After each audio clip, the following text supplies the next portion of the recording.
इस पृथ्वी पर बहुत सारे शास्त्र लिखे गए हैं, लेकिन अष्टावक्र गीता अनूठा है।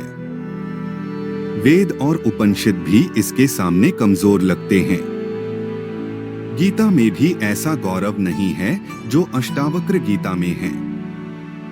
इतना शुद्ध और निर्मल वक्तव्य समय और काल के अतीत पृथ्वी पर दूसरा नहीं है।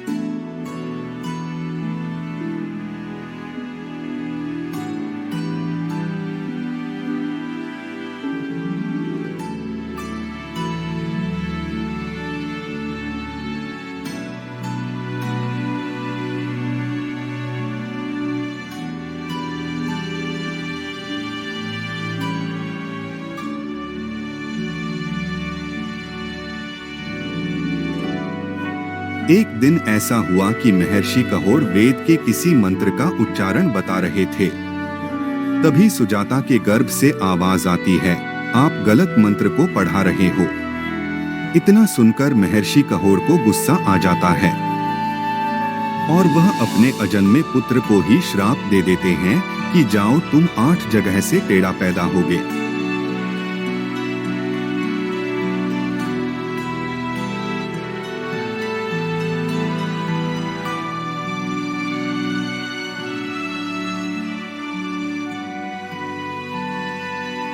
यह संवाद कहोड़ ऋषि के पुत्र अष्टावक्र और राजा जनक के बीच घटित हुआ।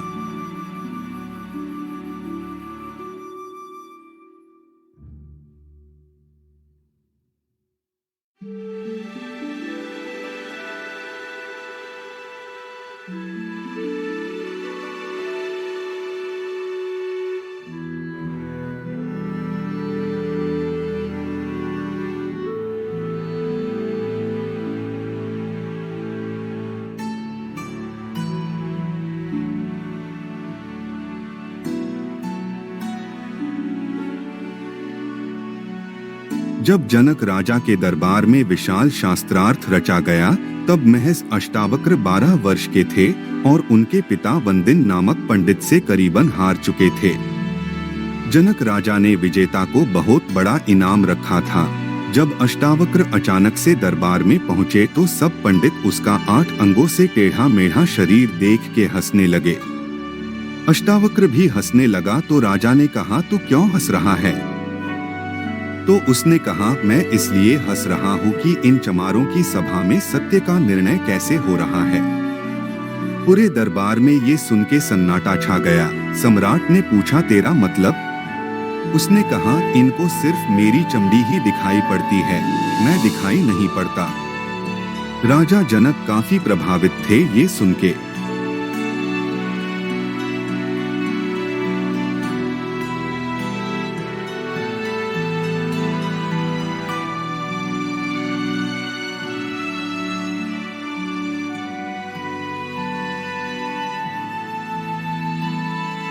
अष्टावक्र जी की उपदेश से जनक जी को आत्मा का साक्षात्कार हुआ।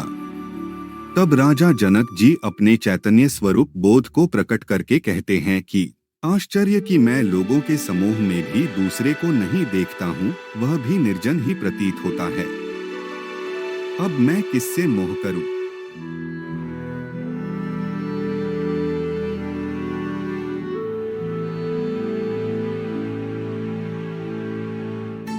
न मैं शरीर हूँ, न यह शरीर ही मेरा है, न मैं जीव हूँ, मैं चैतन्य हूँ। मेरे अंदर जीने की इच्छा ही मेरा बंधन थी।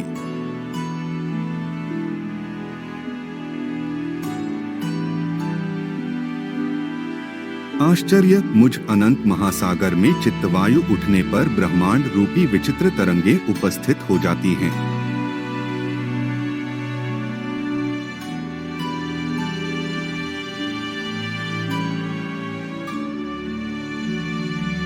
मुझ अनंत महासागर में चित्तवायु के शांत होने पर जीव रूपी वणिक का संसार रूपी जहाज जैसे दुर्भाग्य से नष्ट हो जाता है।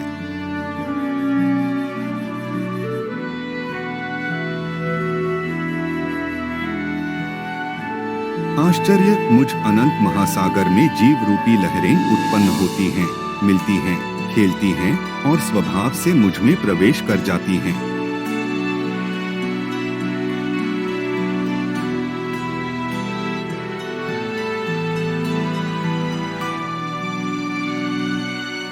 अष्टावक्र कहते हैं, आत्मा को अविनाशी और एक जानो। उस आत्मज्ञान को प्राप्त कर किसी बुद्धिमान व्यक्ति की रुचि धन अर्जित करने में कैसे हो सकती है।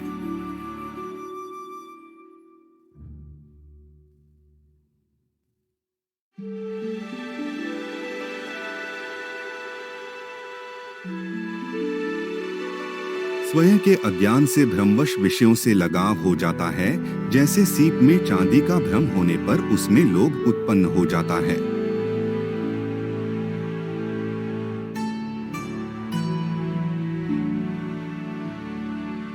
सागर से लहरों के समान जिससे यह विश्व उत्पन्न होता है, वह मैं ही हूँ जानकर तुम एक दिन जैसे कैसे भाग सकते हो।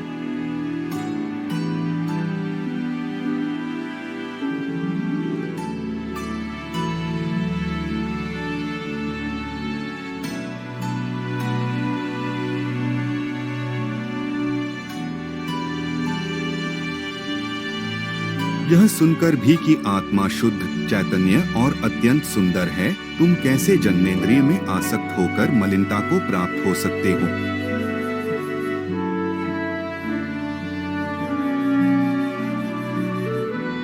सभी प्राणियों में स्वयं को और स्वयं में सब प्राणियों को जानने वाले मुनि में ममता की भावना का बने रहना आश्चर्य ही है।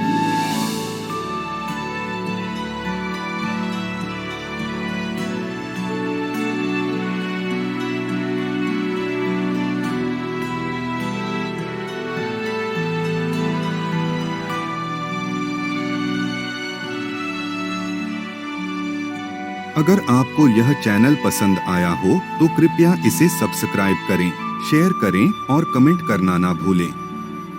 धन्यवाद।